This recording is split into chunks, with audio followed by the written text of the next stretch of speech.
말씀드리고 싶은 거는 명상하시는데 좀 도움될 만한 얘기 없나 하고 나오기 전에 좀 생각해 봤는데 생각이 좀 정리 안 된 채로 생각하다 그대로 나왔기 때문에 어떤 말씀을 드려볼게요. 제가 이렇게 늘 그리죠. 이렇게 참나, 애고.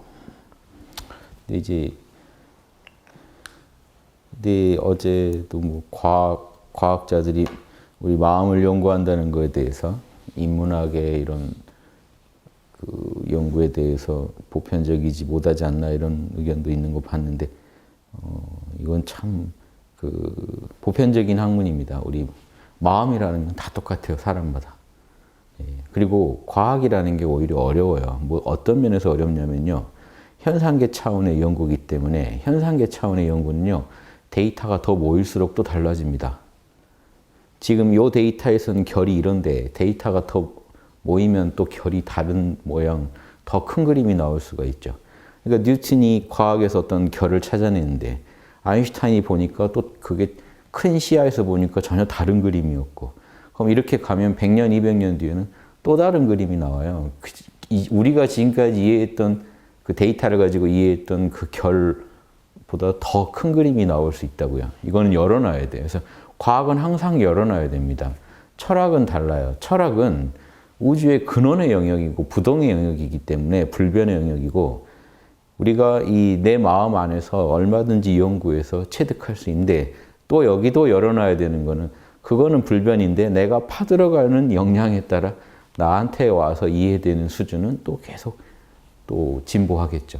그러니까 이 과학이나 철학이나 진보하는 영역이 있고 또 자명한 영역이 있는데 좀 느낌이 다르죠. 철학은 본래 완벽한데 내가 이해해가는 수준이 깊어져 가는 거고 과학이라는 건요. 지금까지 표현 못한 우주도 표현 못한 걸 또 표현할 거라고요. 다음에. 별들끼리 한번 크게 부딪히는 거. 더 큰 별들끼리 부딪히는 일이 생길 수도 있고 은하가 부딪히고 지금 이 우주만 해도 표현 못한 거를 또 일신, 울신 해가면서 표현해 가기 때문에 데이터의 계속 이 업데이트라는 거는 무한한 겁니다. 그러니까 무한한 세계를 열어두고 겸허하게 현재까지 우리가 발견한 것 중에 제일 자명한 걸 가지고 우리 삶에 적용해 가면서 살면 되는 거죠. 오버할 필요도 없고 내가 얻은 진리가 끝이다라고 말하는 것도 무의미해요. 과학에서는. 그리고 이 철학에서는 이 본판은 불변인데 이 체득해가는 그 깊이가 달라지기 때문에 어느 수준까지 가면 철학적으로 우주 본판이 뻔해요. 내가 그걸 소화해내는 능력이 떨어지는 거지 인이지 신이 우주의 본판이다 이건 빤해집니다. 어느 정도까지 공부가 깊어지면 동서양 어디서든 에고와 참나의 영역도 뻔합니다. 이게 더 연구하기 어떻게 보면 쉬운 게 있어요. 이 형이상학이라고 하는 게 사실 연구하기 훨씬 더 쉽고 자명한 부분이 있습니다. 제대로 된 연구법으로 들어가면 누구나 마음 똑같이 생겼고 그 마음에서 기본 원리들이 다 나오거든요. 그래서 이 불교에서도요. 이런 절대계의 진리에 대한 공부는 소현득이라 그래요. 드러낼 뿐이라는 거죠. 그리고 육바라밀을 가지고 매일매일 업을 지어가는 점수의 영역은 소생득 그럽니다. 도노의 영역과 점수의 영역의 공부가 달라요. 참나를 드러내는 게 도노고 에고를 닦아가는 게 점수죠. 그럼 에고는 내일 또 다른 조건이 빠진단 말이에요. 상황에. 어제랑 다 달라요. 또 새로운 조건에서 새로운 도전을 받고 거기서 또 응전을 해야 된단 말이죠. 이런 거는요. 매일매일 내가 만들어내는 영역입니다. 그리고 이거는 매일매일요. 내가 원래 있는 거를 드러내기만 하면 되는 영역이에요. 불교에서도 정확하게 구분합니다. 소생득이라는 거는 드러낸 것이란 뜻이고 만들어내는 것, 탄생시키는 것. 그러니까 원래 완벽한 걸 드러내기만 하면 되는 공부랑 내가 매일매일 또 만들어내는 공부랑 분명히 다르죠. 이런 것만큼 철학과 과학도 이런 맛이 있습니다. 두 개가 영역이 좀 달라요. 현상계는 매일매일 새롭게 창조돼요. 그래서 이 과거의 법칙 가지고 그대로 적용해서 꼭 먹힌다는 보장이 없습니다. 조건이 달라져 있으면 또 다른 맛이 나버려요. 끝없이 열어두고 연구해야 되고 이 절대계도 내가 다 체되겠다고 말 못하니까 끝없이 열어두고 연구해야 되지만 뭐가 다르냐? 절대계는 어느 정도 파들어가다 보면 판이 빤해요. 아, 양심하면 인의심밖에 없구나. 자, 왜 이분을 일지보살이라고 하는지 아시겠어요? 그걸 알아버렸기 때문에 그래요. 그래서 영혼을 파들어가다가 우주의 본판이 어떻게 생겼구나까지 알아내버리면 일지보살 그런. 그래서 태권도로 검은 띠인 거예요. 그 전 띠랑은 차원이 다른 거예요.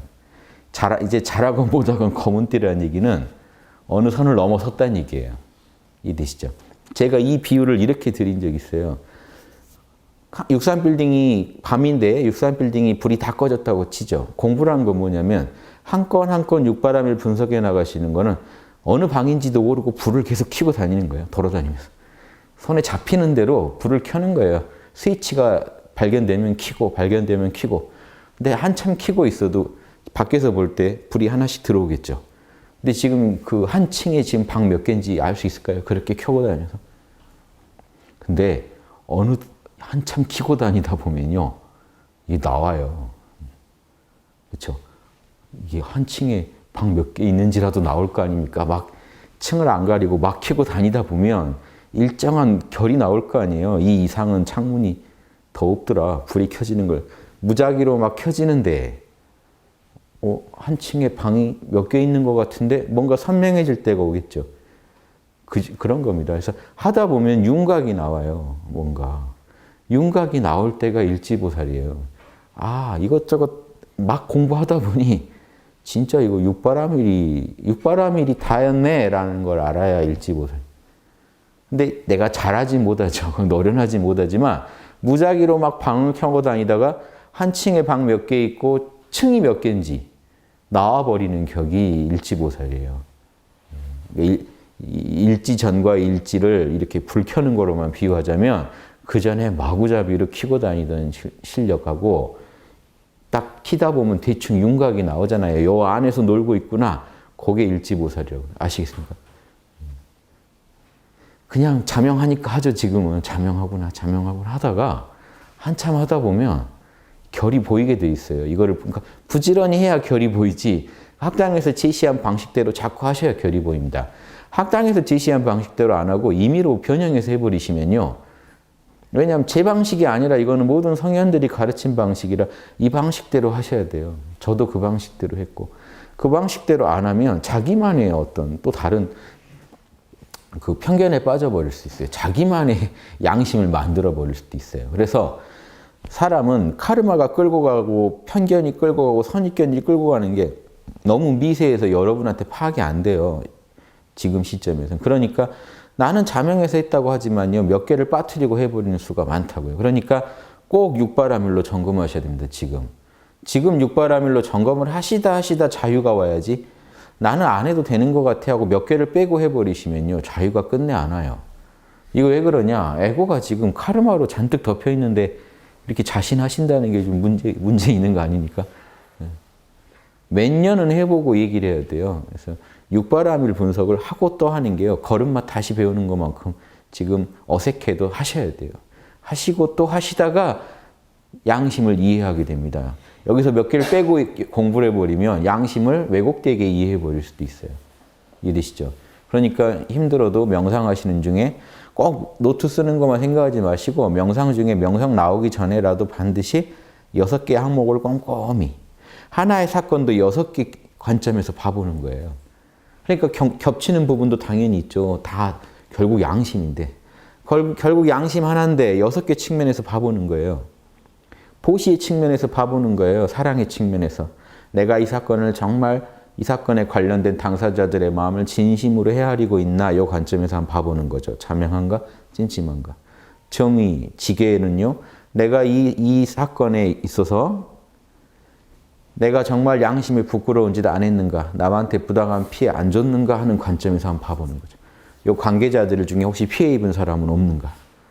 인욕의 측면에서는요. 예절과 인욕의 측면은 내가 이 사건을 다룰 때 진리를 수용하거나 다른 사람의 입장을 진심으로 수용하지 못한 게 있나. 여기서 수용한다는 건 남의 입장을 다 따라준다는 게 아니고요. 남이 지금 어떤 마음을 먹고 있는지는 내가 인정해줘야 되는 거 아닙니까? 그러니까 그 사람이요. 나를 죽이려고 했다고 해도요. 저 사람이 나를 죽이려 했다는 사실 자체는 진실이기 때문에 인정을 하셔야 돼요. 이걸 못 받아들이시면 오답이 나옵니다. 인욕이라는 건 이거예요. 내가 받아들여야 할 진리도 인정해야 되고요. 지금 이 상황이 어떻게 돌아가는지 정확히 인정해야 돼요. 수용해야 돼요. 그래야 조화를 이룰 수가 있어요. 이 상황에 맞춰서 움직일 수가 있다고요. 상황에 맞춰서 움직이면 예절 그러는 거고 상황을 수용하는 측면은 인욕 그러는 겁니다. 성실성 측면은요. 또 겹치는 부분이 있죠. 그렇지만 또 맛이 달라요. 나는 이 사건의 양심을 실천하겠다는 데 있어서 최선을 다하고 있는가라는 측면으로 보면 또 나의 부족한 게 보입니다. 자명 찜찜이 또 나눠지죠. 깨어있음의 측면에 보면 내가 지금 계속 이 사건을 다루는 동안 양심이 50% 넘게 계속 유지되고 있는가를 봐야 돼요. 그리고 되도록이면 그래야 자명하겠죠. 그래서 깨어있음 측면에서 점검하시고 마지막 지혜, 반야의 측면에서는 난 이 사건을 지금 다룸에 있어서 자명한 진리에 근거해서 지금 이 사건을 다루고 있는가, 판단하고 있는가 이걸 따져보시는 거예요. 이 6개 측면에서 보면 하나의 산입니다. 하나의 산인데 6개의 동서남북에서 보듯이 6개의 입장에서 보면요. 온전한 산이 보여요. 이렇게 해서 사건 하나를 정확히 이해하면서 이 사건을 통해 나의 양심은 어떤 식으로 지금 나한테 명령을 하고 있는지, 이 사건을 어떻게 해결하라고 명령하고 있는지 하나의 작은 사건에서 우주의 명령을 볼 수가 있습니다. 이게 기가 막힌 겁니다. 아주 작은 사건 하나에서 우주의 명령, 우주의 뜻을 볼 수가 있어요. 작은 먼지 하나에서 우주의 뜻을 볼 수 있듯이 여러분의 작은 마음씀 하나에서 우주의 뜻을 볼 수가 있어요. 이게 작은 일, 큰 일 가리지 말고 육바람일 분석을 하시다 보면 자꾸 이게 쌓이다 보면 우주의 뜻이 어느 날 지금 이 방 저 방 불 막 켜고 다니시지만 언젠가 불 다 안 켜도 건물이 몇 층인지 빤히 보일 때가 오겠죠. 방이 몇 개 있고 한 층에 총 몇 층인지가 빤히 보일 때가 오듯이 이렇게 하다 보면 우주의 뜻이 빤히 보일 때가 있어요.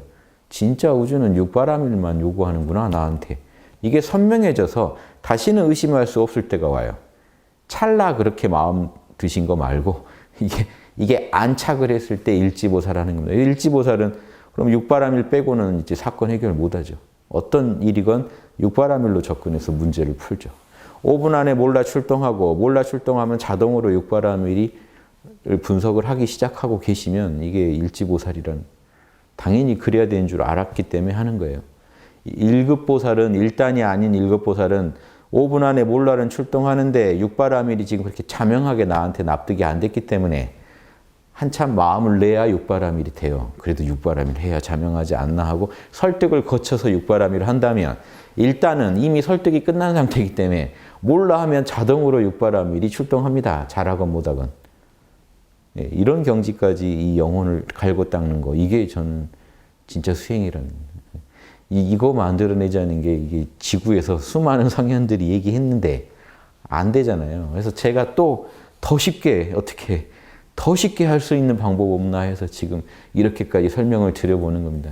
최대한 제가 5분 안에 몰라 출동 이거 다 제가 책임질 말이에요. 우주에서 누가 5분 안에 출동하래 이러면 제가 책임져야 되잖아요. 그래서 이런 말을 제가 막 날리는 게 아니라 고심 끝에 이게 제일 자명하게 얘기해 드리는 것 같아서 한마디 한마디 저는 강의할 때 그 말 한마디 한마디를 역량껏이요. 제 역량이 허락하는 한에서는 자명도를 다 연구해서 말씀드립니다. 제가 완벽하지 않으니까 뇌가 못 받아들여서 헛소리가 나올 때도 있고 제가 좀 연구를 소홀히 한 부분도 있을 수 있고 얼마든지 찜찜한데 말이 막 나가는 경우도 있죠. 당연히 그런 건 있는데 그래도 제가 의식하는 영역 안에서는 최대한 자명한 것만 얘기하려고 노력하고 있습니다. 그래서 계속 그런 공부를 해가고 있고요. 이 공부 아니고는요. 여러분 공을 들이셔도 그 결실을 맺기가 힘들어요. 다른 공부는. 이 공부는 명상 10년, 20년 하신 분들은 있죠. 근데 인격은 안 바뀌어 있거든요. 이 공부는요. 1년만 명상을 해도 명상에서 반드시 우주와 소통하는 방법을 가르쳐주고 우주의 뜻을 이해해서 현실을 우주의 뜻대로 개척하는 법을 가르쳐주기 때문에 이거는 남는 장사죠.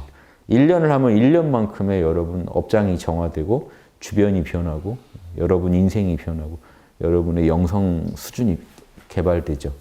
이걸 제가 장담하고 말씀드립니다. 호흡이니 이런 거는 거기에 이제 보조제로 쓰시고요. 호흡까지 하시면서 하면 얼마나 또 속도가 빠르겠습니까? 변화의 속도가. 진화 속도가 빨라져요. 호흡하시면서 하면. 그러니까 안 권할 수가 없고. 예. 그럼 깨어있음이나 양심 분석은 육바람일 안에 이미 다 들어있는 거잖아요. 깨어있으면 선정이니까. 다들 육바람이라고 호흡만 제가 권하면 되는 거죠. 그래서 이제 합쳐서 칠바람일 이렇게 권해보기도 하고 제가 하는 겁니다. 요거 말고 인류가 지금까지 닦은 것 중에 제가 봤을 때 지금 우리가 목숨 걸고 해야 될 거는 없더라고요.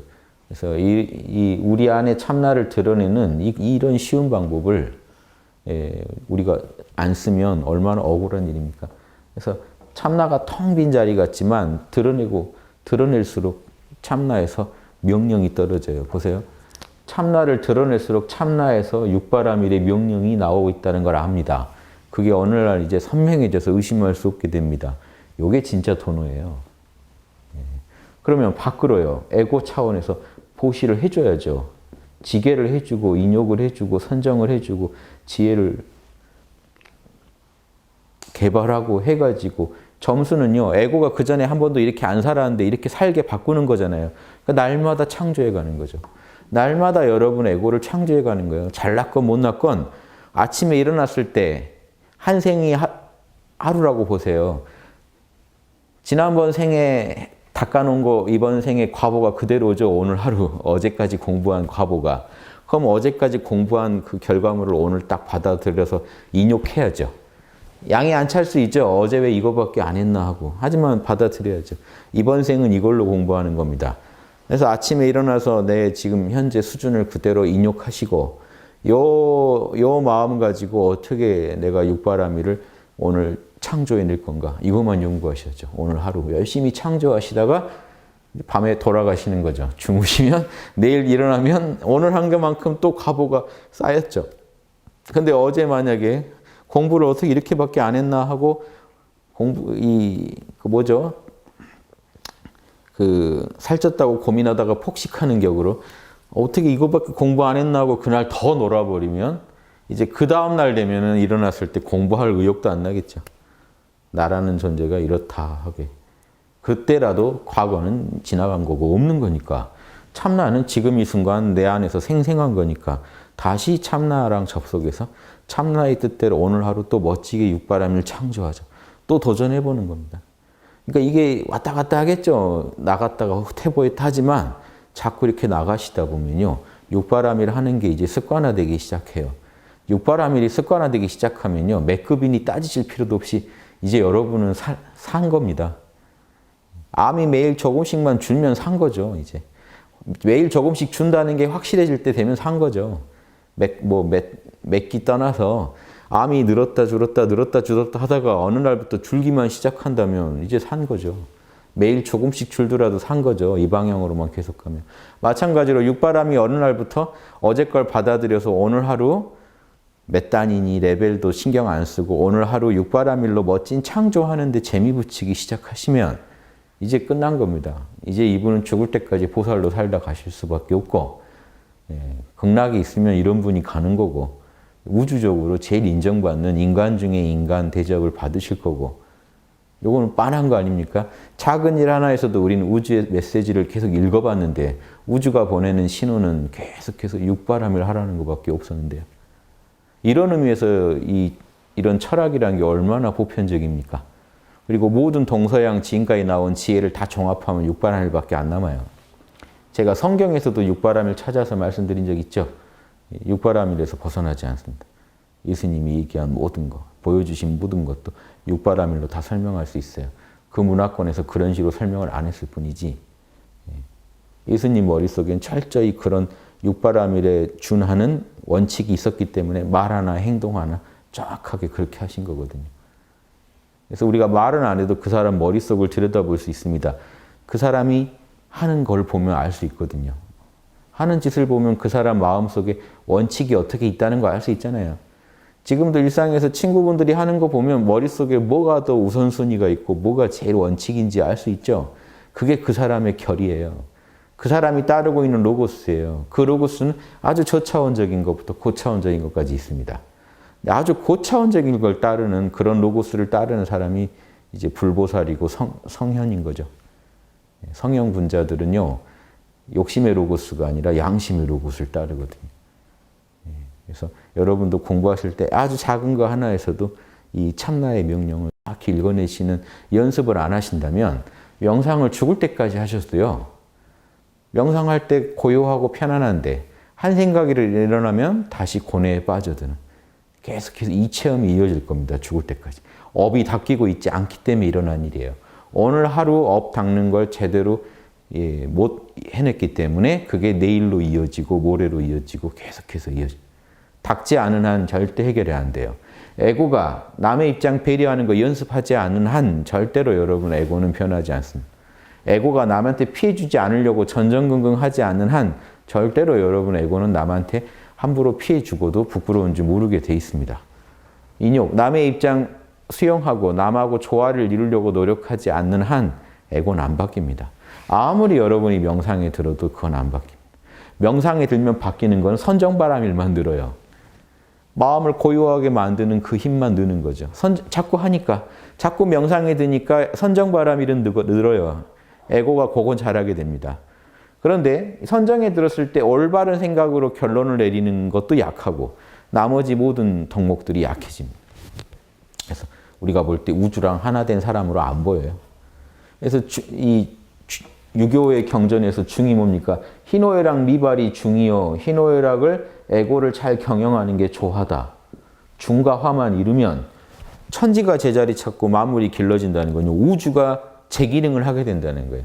우리 인간으로 인해 나로 인해 우주가 뭔가 잘못 가고 있었는데 내가 정신 차리고 내가 우주랑 함께 굴러감으로써 내가 내 마음을 우주적인 어떤 마음을 가지고 살게 되고 내 마음을 우주적인 마음으로 경영하게 되면 나를 통해 이 우주도 제 기능을 발휘한다.